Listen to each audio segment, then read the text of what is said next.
رات کو میرے سسر جی نے میرا دروازہ کھٹکھٹایا اور مجھ سے بولے، بہو میں واش روم میں گر گیا تھا اور میرے پاؤں میں درد ہو رہا ہے، اگر تم تھوڑی مالش کر دیتی تو شاید مجھے کچھ آرام مل جائے۔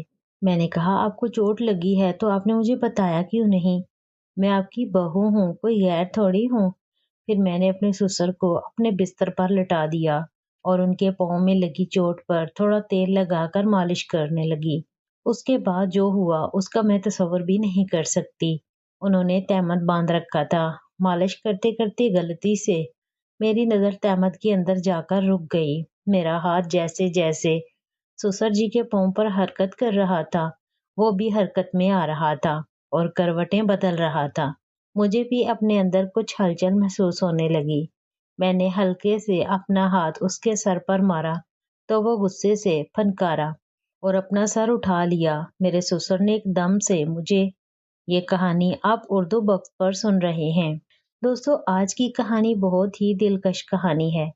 میری شادی کے صرف 8 مہینے بعد ہی میرا شوہر اچانک ایک فیکٹری حادثے میں وفات پا گیا۔ میرے بھائی نے بڑی مشکل سے ادھر ادھر سے قرض لے کر کسی طرح میری شادی کروائی تھی، لیکن 8 مہینوں کے اندر ہی میں دوبارہ اپنے میکے آ گئی تھی۔ میرے میکے میں میری ماں نہیں تھی، اس لیے مجھے بہت ڈر لگتا تھا کہ اگر بھابھی کچھ کہہ دیں گی تو میں کس کی آنچل میں اپنا منہ چھپاؤں گی۔ میرے ماں باپ نہیں تھے، اس لیے ڈر اور بھی زیادہ تھا۔ پھر اچانک ایک دن میرے سسر ہمارے گھر آئے اور انہوں نے میرے بھائی سے کہا کہ وہ مجھے دوبارہ اپنے گھر لے جانا چاہتے ہیں۔ میری بھابھی نے فوراً ہاں کر دی، لیکن میرے بھائی نے کہا، اب آپ کا بیٹا نہیں رہا تو آپ میری بہن کو کیوں لے جانا چاہتے ہیں؟ اس پر میری بھابھی نے بھائی سے بحث شروع کر دی اور کہا، اس میں اتنا سوچنے کی کیا بات ہے؟ وہ کہہ رہے ہیں کہ وہ اسے لے جانا چاہتے ہیں تو انہیں لے جانے دو۔ وہ ان کے گھر کی بہو ہے، بیٹے کی موت ہو گئی تو کیا ہوا؟ وہ اپنے سسرال جا سکتی ہے۔ بھابھی کے اس جھگڑے کے بعد بھائی نے بغیر کچھ پوچھے کہا، اگر میری بہن وہاں خوش رہے گی تو ایک بھائی ہونے کے ناطے مجھے خوشی ہوگی، آپ اسے لے جائیے۔ پھر میرے سسر نے مجھ سے کہا، چلو بہو اپنے گھر چلو۔ میں نے اپنے سسر کے گھر جانے کا فیصلہ کیا۔ وہاں پہنچنے کے بعد میں اپنے کمرے میں کپڑے بدل رہی تھی کہ اسی وقت میرے سسر جی آئے اور بولے، بہو ایک کپ چائے بنا کر پلا دو۔ میں جلدی سے باورچی خانے میں گئی اور چائے بنائی۔ چائے پیتے ہوئے انہوں نے کہا، بہو تمہیں پتا ہے اس گھر میں بالکل اکیلا ہوں، میرا بیٹا اکلوتا تھا اور تمہاری ساس بھی وفات پا چکی ہیں، اس لیے میں تمہیں یہاں لے کر آیا ہوں تاکہ مجھے لگے کہ میں اکیلا نہیں ہوں۔ میں نے کہا، آپ بالکل فکر نہ کریں، میں تو آپ کی بیٹی کی طرح ہوں اور ہمیشہ آپ کے ساتھ رہوں گی۔ پھر میرے سسر بولے، مجھے پتا ہے کہ تم میرے ساتھ رہو گی کیونکہ تمہاری بھابھی تمہیں میکے میں کبھی سکون سے نہیں رہنے دے گی۔ اس طرح کچھ دن گزر گئے۔ یہ کہانی آپ اردو بکس پر سن رہے ہیں۔ ایک رات میں اپنے کمرے میں سو رہی تھی کہ اچانک دیر رات کسی نے میرے دروازے پر دستک دی۔ مجھے سمجھ آ گیا کہ یہ میرے سسر ہی ہوں گے، کیونکہ اس گھر میں میرے اور میرے سسر کے علاوہ کوئی اور نہیں تھا، تو آدھی رات کو کون میرے کمرے کا دروازہ کھٹکھٹائے گا؟ میں نے سوچا کہ شاید سسر جی کو کچھ چاہیے ہوگا، اس لیے دروازہ کھولا۔ دروازہ کھولتے ہی میرے سسر نے مجھے پکڑ لیا اور بولے، مجھے اپنے کمرے میں بہت بے چینی ہو رہی ہے، اگر تم میرے کمرے میں آ جاؤ یا میں ادھر سو جاؤں تو تمہیں کوئی پرابلم تو نہیں ہے؟ میں نے کہا، سسر جی کیسی بات کر رہے ہیں آپ، ادھر میرے کمرے میں سو جائیں۔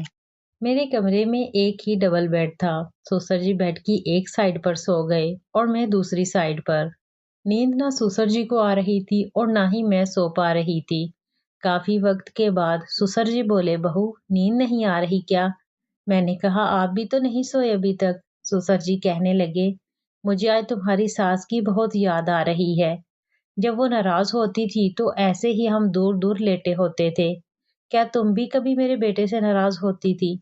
میں چپ رہی، کچھ نہ بولی تو سسر جی کہنے لگے، کیا ایسا نہیں ہو سکتا کہ ہم دوبارہ ایسے زندگی گزاریں جیسے ہم پہلے گزارتے تھے؟ تم اپنے شوہر کے ساتھ اور میں اپنی بیوی کے ساتھ، ہم شادی کر لیں تو ہم دونوں ایک اچھی زندگی گزار سکتے ہیں۔ مجھے پتا ہے یہ معاشرہ ہمارے رشتے کو قبول نہیں کرے گا، مگر ہم چوری یہ رشتہ پروان چڑھا سکتے ہیں۔ میں کچھ نہیں بولی۔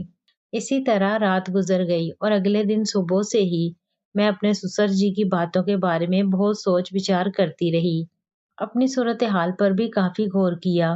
پھر سسر کا پیش کیا ہوا رشتہ مجھے ناممکن لگ رہا تھا، لیکن میرے حالات مجھے کوئی نہ کوئی فیصلہ لینے پر مجبور کر رہے تھے۔ پھر مجھے خیال آیا کہ میں اپنے بھائی سے جا کر بات کرتی ہوں، لیکن یہ سب باتیں اپنے ہی بھائی سے کرنے کی ہمت نہیں ہوئی، کیونکہ مجھے معلوم تھا کہ بھائی سے بات کرنے کے بعد وہ ضرور غصہ ہو جائیں گے، اس لیے میں انہیں اس بات کے بارے میں نہ بتا سکی۔ اسی طرح ایک دن صبح میرے سسر کو دوبارہ بات کرنے کا موقع ملا۔ انہوں نے کہا، بہو، میں نے تم سے کچھ غلط نہیں کہا ہے، بس میں اتنا چاہتا ہوں کہ تم میری زندگی میں خوشی لے آؤ۔ میں اکیلا نہیں رہ سکتا، تمہارے ساتھ ہی میری زندگی مکمل ہوتی ہے۔ دوبارہ سسر جی سے یہ سب باتیں سن کر میں اندر سے کانپنے لگی اور کچھ بول نہ سکی۔ تھوڑی دیر بعد سسر جی خود ہی باہر چلے گئے۔ اسی طرح سسرال میں کچھ دن گزر گئے۔ ایک رات کو میرے سسر جی نے میرا دروازہ کھٹکھٹایا۔ میں نے دروازہ کھولا تو مجھ سے بولے، بہو، میں واش روم میں گر گیا تھا اور میرے پاؤں میں درد ہو رہا ہے، اگر تم تھوڑی مالش کر دیتی تو شاید مجھے کچھ آرام مل جائے۔ میں نے کہا، آپ کو چوٹ لگی ہے تو آپ نے مجھے بتایا کیوں نہیں؟ میں آپ کی بہو ہوں، کوئی غیر تھوڑی ہوں۔ پھر میں نے اپنے سسر کو اپنے بستر پر لٹا دیا اور ان کے پاؤں میں لگی چوٹ پر تھوڑا تیل لگا کر مالش کرنے لگی۔ اس کے بعد جو ہوا اس کا میں تصور بھی نہیں کر سکتی۔ انہوں نے تہمت باندھ رکھا تھا۔ مالش کرتے کرتے غلطی سے میری نظر تہمت کے اندر جا کر رک گئی۔ میرا ہاتھ جیسے جیسے سسر جی کے پاؤں پر حرکت کر رہا تھا، وہ بھی حرکت میں آ رہا تھا اور کروٹیں بدل رہا تھا۔ مجھے بھی اپنے اندر کچھ ہلچل محسوس ہونے لگی، لیکن میں نے کنٹرول کیا اور سسر جی سے اجازت لے کر سننے کے لیے اٹھ گئی۔ آج کے اس واقعے نے اور میرے سسر نے میرے لیے جو جذبات ظاہر کیے تھے، انہوں نے میری زندگی کو ایک نئی سمت دے دی۔ ان کے الفاظ نے مجھے اندر تک ہلا کر رکھ دیا تھا۔ جب بھی میں سونے جاتی تو ان کی باتیں مجھے سوچنے پر مجبور کر دیتی تھی۔ وہ کہتے تھے کہ میرے ساتھ رہنے سے انہیں اپنے اکیلے پن کا احساس نہیں ہوتا اور وہ چاہتے تھے کہ ہم دونوں ایک نئی زندگی کا آغاز کریں۔ اس رات کے بعد میں خود کو بہت الجھن میں پاتی رہی اور میرے دل میں کئی سوال اٹھ رہے تھے کہ کیا یہ صحیح ہے؟ کیا یہ معاشرے کے اصولوں کے خلاف نہیں جائے گا؟ لیکن کہیں نہ کہیں میرے دل میں یہ بات بھی تھی کہ شاید میرے سسر واقعی اکیلے پن کا شکار ہیں۔ میں نے بہت سوچنے کے بعد ان سے بات کرنے کا فیصلہ کیا۔ ایک رات جب سسر جی سو چکے تھے تو میں ان کے کمرے کا دروازہ کھٹکھٹانے لگی۔ انہوں نے دروازہ کھولا اور مجھے دیکھ کر تھوڑا حیران ہوئے۔ میں اندر گئی اور کہا، سسر جی، میں آپ سے ایک ضروری بات کرنا چاہتی ہوں۔ انہوں نے مجھے بیٹھنے کا اشارہ کیا اور سنجیدگی سے بولے، کیا ہوا بہو، تم اتنی رات گئے کیوں آئی ہو؟ میں نے تھوڑی ہمت جمع کرتے ہوئے کہا، سسر جی، میں نے آپ کے پیش کیے ہوئے رشتے کے بارے میں بہت سوچا ہے۔ میں سمجھتی ہوں کہ آپ اکیلے پن کا شکار ہیں اور آپ کو ایک ساتھی کی ضرورت محسوس ہو رہی ہے، لیکن اس رشتے کو معاشرے کے لوگ قبول نہیں کریں گے۔ اس رات کے بعد میں نے اپنے دل کی بے چینی کو کم کرنے کی کوشش کی۔ میں یہ سمجھ چکی تھی کہ سسر جی اپنے اکیلے پن سے نجات حاصل کرنا چاہتے تھے، لیکن اس راستے پر چلنا ہم دونوں کے لیے غلط ہوتا۔ مجھے اپنی زندگی کی سمت کا تعین کرنا تھا اور میں نے فیصلہ کر لیا کہ اب میں اپنی زندگی کی بھاگ دوڑ خود سنبھالوں گی۔ اگلی صبح میں نے اپنے بھائی کو فون کیا اور ان سے ملنے کی خواہش ظاہر کی۔ میں جانتی تھی کہ مجھے اپنی صورتحال کے بارے میں ان سے بات کرنی ہوگی، چاہے یہ کتنا ہی مشکل کیوں نہ ہو۔ بھائی نے مجھے ملنے کے لیے بلایا اور میں ان سے ملنے کے لیے تیار ہو گئی۔ جب میں میکے پہنچی تو بھائی میرے چہرے کی الجھن کو سمجھ گئے۔ میں نے انہیں سب کچھ بتا دیا، سسر جی کی باتیں، ان کے جذبات اور میرے دل کا بوجھ۔ بھائی نے میری بات غور سے سنی اور ایک گہری سانس لیتے ہوئے بولے، بہن، یہ ایک مشکل وقت ہے، لیکن میں ہمیشہ تمہارے ساتھ ہوں۔ تم نے فیصلہ صحیح کیا ہے۔ تم نے اپنی عزت کو برقرار رکھا اور اپنے خود احترام کو ٹھیس نہیں پہنچنے دی۔ اب تمہیں آگے کیا کرنا ہے یہ تم پر منحصر ہے۔ ان کی باتیں سن کر میرا دل ہلکا ہو گیا۔ میں نے بھائی سے کہا کہ میں اب اپنی زندگی کو نئے سرے سے جینا چاہتی ہوں۔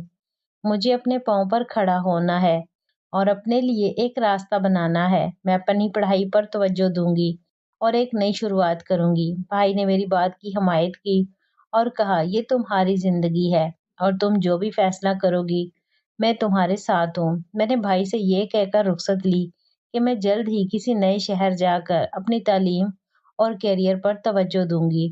اب میری ترجیح یہ تھی کہ میں اپنی ایک ایسی زندگی بناؤں جس میں میں خود کو باعزت محسوس کر سکوں۔ گھر واپس آنے کے بعد میں نے سسر جی سے بات کی۔ میں نے ان سے کہا، میں اب اس گھر کو چھوڑ کر جانا چاہتی ہوں۔ مجھے اپنی زندگی کو دوبارہ سنوارنے کی ضرورت ہے۔ میں جانتی ہوں کہ آپ اکیلے ہیں، لیکن اب آپ کو بھی اپنی زندگی میں تبدیلی لانی ہوگی۔ ہم دونوں کو آگے بڑھنا ہوگا۔ سسر جی نے مجھے گہری نظروں سے دیکھا اور آہستہ سے کہا، تم صحیح کہہ رہی ہو بہو۔ میں نے اپنے اکیلے پن میں صحیح اور غلط کا فرق کھو دیا تھا۔ مجھے تمہارے سہارے کی ضرورت تھی، لیکن اب میں سمجھتا ہوں کہ ہمیں اپنی اپنی راہوں پر چلنا ہوگا۔ میں تمہارے فیصلے کا احترام کرتا ہوں۔